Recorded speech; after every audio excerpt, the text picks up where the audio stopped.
کہ امیر مولانا صوفی محمد کا یہ کہنا ہے کہ شرعی قوانین کے نفاذ میں سستی کو وہ معاہدے کی خلاف ورزی تصور کرتے ہیں۔ منگورا میں انہوں نے اسی سلسلے میں پریس کانفرنس کی۔ مولانا صوفی محمد کا کہنا تھا کہ شریعت کی عدم نفاذ کی صورت میں ان کی تحریک امن معاہدے سے علیحدہ ہو جائے گی، جس کی تمام ذمہ داری حکومت پر عائد ہوگی۔ منگورا میں ہونے والے ایک پریس کانفرنس سے خطاب کرتے ہوئے انہوں نے کہا کہ صوبائی حکومت کے ساتھ ہونے والے امن معاہدے سے وہ مطمئن ہے، لیکن عملی اقدامات سے نہیں۔ ہم حکومت کے ساتھ ہونے والے امن معاہدے سے بالکل مطمئن ہیں، مگر معاہدے کے عمل سے مطمئن نہیں۔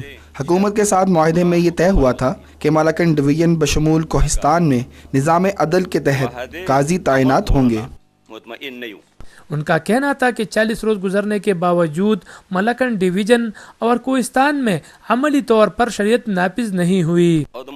معاہدے کے بعد 1 ماہ اور 8 دن گزر گئے ہیں، لیکن ابھی تک معاہدے پر عمل نہیں ہوا۔ انہوں نے کہا کہ قاضیوں کی تقرری اور شرعی قوانین کی نفاذ میں سستی کو وہ امن معاہدے کی خلاف ورزی تصور کرتے ہیں، جبکہ سوات میں مقرر ہونے والے قاضیوں کے پاس اختیارات بھی نہیں ہیں۔ سوات اور مالاکنڈ ڈویژن کے ججز بدستور کام کر رہے ہیں۔